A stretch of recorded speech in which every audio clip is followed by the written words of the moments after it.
Quentin, je suis éducateur sportif, coach sportif, éducateur de judo. Là, j'ai 34 ans maintenant, je vais bientôt avoir un deuxième enfant. Et voilà. Super, excellent. Bah, félicitations pour le deuxième Ah, enfant. merci. Yes. Est-ce que toi, tu peux me dire un petit peu quelles étaient tes problématiques avant de rejoindre l'accompagnement?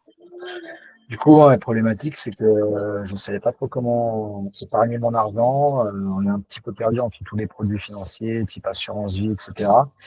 Et depuis la crise du Covid, où j'avais pas énormément d'argent sur mes comptes, je me suis dit, là, faut que je ne veux plus jamais me retrouver dans cette situation. Donc, c'est peut-être le bon moment pour investir. Et encore une fois, comme je ne savais pas sur quoi investir, je pense que c'était intéressant de se former. Et je suis tombé sur ta formation un petit peu par hasard sur les réseaux et je m'y suis intéressé. Puis de fil en aiguille, on en est arrivé là. Ok, super, excellent. Et qu'est-ce qui fait que toi, justement, cet argent-là, tu as voulu l'investir plutôt que de le laisser sur des comptes classiques, on va dire? Disons qu'il y a une certaine maturité aussi qui est liée à l'âge. Avant, je m'intéressais pas du tout au domaine financier, vraiment pas. J'étais pas très à l'aise avec les chiffres, je suis pas très matheux. Et puis, à force de voir des posts passer sur les réseaux, ce genre de choses, je m'y suis intéressé petit à petit, et notamment à la bourse, parce que voilà, après il y a différents secteurs d'investissement, mais ça m'intéressait pas trop la crypto-monnaie, ça me paraissait un petit peu compliqué. L'immobilier, ça demandait pas mal de temps. Et puis la bourse, je sais pas pourquoi, le nom des entreprises, tout ça, en fait, je sais pas, ça m'a un petit peu attiré l'œil. Et puis je me suis intéressé de plus en plus, et je me suis dit, bah tiens, pourquoi pas se former en bourse. Ok, super, excellent. Et toi, justement, quand tu dis ouais, te former en bourse, etc., qu'est-ce qui fait que toi, de ton côté, t'as pas simplement, on va dire, suivi des vidéos YouTube et tu t'es pas lancé, on va dire, tout seul dans le grand Je bain, entre comprends. Ouais. guillemets? Disons là, c'est pour le coup, c'est vraiment une question d'expérience. Je suis pas très vieux, mais je sais que la qualité, ça se paye, et que la médiocrité, ça se paye encore plus cher. Et la médiocrité, je le voyais un petit peu comme le fait d'aller chercher, piocher le truc à droite, à gauche. Finalement, je sais pas si ce sont des pseudo-influenceurs ou des pseudo-analystes ou ce genre de choses. Et suivre un mouvement, c'est jamais bon. En tous les cas, on l'a vu même pendant le Covid avec ceux qui organisaient des arnaques sur Snapchat, ce genre de choses, euh, de trading ou autre, et qui ont perdu beaucoup d'argent. Je dis, moi, je suis pas ce genre-là. Et en plus, comme je suis professeur de judo, mieux je me forme, moins je pourrais faire d'erreurs, pardon, et, euh, et mieux ce sera pour la suite. Ok. Yes, ouais, t'avais déjà la vision, tu t'es dit, comme toi, t'es prof, t'es Voilà, coach de judo, et du coup, tu t'es dit, ok, si je vais un prendre élève un qui coach fait. financier, exactement. Ok, Au même yes. titre que les enfants prennent un coach pour apprendre le judo, moi je vais prendre un coach pour apprendre la bourse. Ok, super, excellent. Bonne mentalité. Je pense qu'il y a plein de gens qui n'ont pas cette mentalité-là en France. Et c'est pour ça qu'on n'évolue pas aussi vite que les Américains. Et par ailleurs, toi, justement, qu'est-ce que tu as réussi à faire avec l'accompagnement qu'on a eu ensemble? Est-ce que tu as réussi à investir? Est-ce que tu as réussi à construire une stratégie? Ou est-ce que tu es rendu de faire un petit peu? Ouais, bien sûr, suite à la formation, on a pu mettre en place tous les deux en one-to-one, ce que j'apprécie aussi beaucoup dans cette formation d'ailleurs. On en parlera un peu plus tard, mais une stratégie qui est adaptée à mon profil. Voilà, moi, ayant perdu un peu d'argent à cause du Covid, je pensais que j'aurais un petit peu peur de perdre de l'argent, et au final, pas tant que ça. C'est un peu bizarre, hein, mais je préfère prendre un peu plus de risques et voir où ça me mène plutôt que d'être trop sécure. Après, c'est ma stratégie à moi. Je sais qu'il y en a d'autres qui ont une autre stratégie. Et du coup, on a mis en place une stratégie avec des actions, des ETF. Donc, j'ai pas peur Yes. d'investir de l'argent.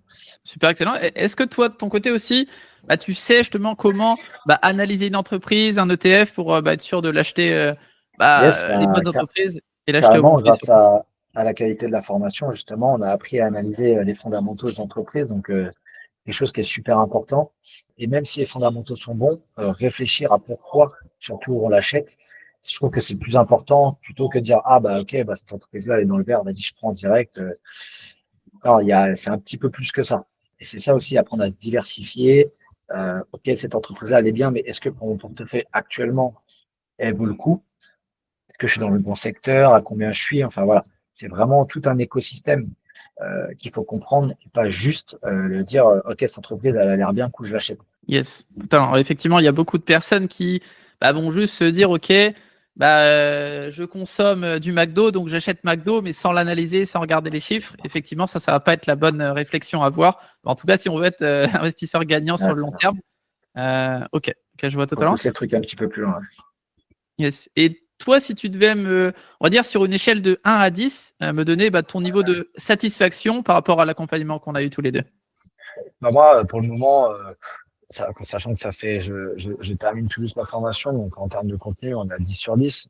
Au-delà du fait d'avoir appris plein de choses, nouvelles choses, pour investir, j'augmente aussi de ce fait ma culture générale et je trouve que c'est super agréable. On n'en parle pas assez, mais le fait de discuter avec des gens, en fait, il y a plein de choses, même l'actualité qu'on peut voir euh, que ce soit à la télé ou autre chose, ou ce qu'on entend. En fait, ça fait plaisir de sentir qu'on comprend les choses qu'on ne comprenait pas du tout avant. Et comme je parlais d'écosystème, petit à petit, on se met même à s'intéresser à des trucs auxquels on ne s'intéressait pas avant. Et je trouve que c'est super plaisant. Donc pour ça, je trouve que ça m'apporte une vraie plus-value. Au-delà du fait de l'investissement, ça m'apporte aussi une vraie plus-value dans ma vie de tous les jours. Donc rien que pour ça, je mettrai un 10 sur 10. Hein, pour moi, c'est top. Yes, super, excellent. Merci beaucoup. Ça fait plaisir de, de recevoir un 10 sur Ouais. 10. Et toi, est-ce que tu peux me dire maintenant, quelle est je sais pas, la chose que tu as le plus appréciée dans cet accompagnement? Est-ce que c'était les appels one-to-one, la formation, la communauté? C'est difficile de mettre un petit truc en plus parce que c'est vrai que la qualité de la formation est quand même top. Donc, on est impatient. Même moi, je sais que la formation, j'ai dû la faire en une semaine ou un truc comme ça. Vraiment, Ok. c'est très intéressant. Donc, on a envie d'en apprendre plus. Mais je dirais que le truc qui est le plus appréciable, ça reste quand même le one-to-one. Que je fais un métier où j'ai beaucoup d'humains, que ce soit avec les enfants ou avec d'autres personnes. Et du coup, c'est ce que je préfère aussi dans mon métier. Donc, le fait d'avoir quelqu'un en face de soi avec qui on peut parler, on peut reposer des questions, c'est très bête, mais qui s'énerve pas ou qui s'agace pas parce que t'as pas compris. Là, je trouve que c'est génial. Donc, le one-to-one, je pense que c'est quand même le petit plus. Yes, super, excellent. Ça va, tu m'as trouvé assez patient, assez Ça pédagogue. va, ouais, ça va, ça va. J'espère que tu m'as pas trouvé trop nul aussi. Non, tu étais très, très assidu, etc. Et comme tu as dit, toi, tu as été assez rapide à regarder toutes les vidéos, etc. J'espère, ça se trouve peut-être qu'après, tu les as regardées plusieurs fois, parce qu'au début, il y Ouais, a ouais, pas mal c'est ce que je de. fais. On a accès à la formation permanence, donc ça m'arrive souvent de revenir sur les vidéos, de revenir même pour moi, il faut continuer de se former en permanence et comme forcément, on n'y pense pas forcément tous les jours. Donc le fait de, hop, un petit coup, ok, la bourse, le marché, ça, je me souviens pas. Eh ben, le fait d'avoir la formation qui est accessible en permanence, ça permet d'y revenir assez facilement. Super, excellent. Et maintenant, qu'est-ce que tu aurais à dire, on va dire, à quelqu'un qui hésite à se former? Il se dit, oui, il y a tout sur YouTube, mais au final, il passe jamais à l'action.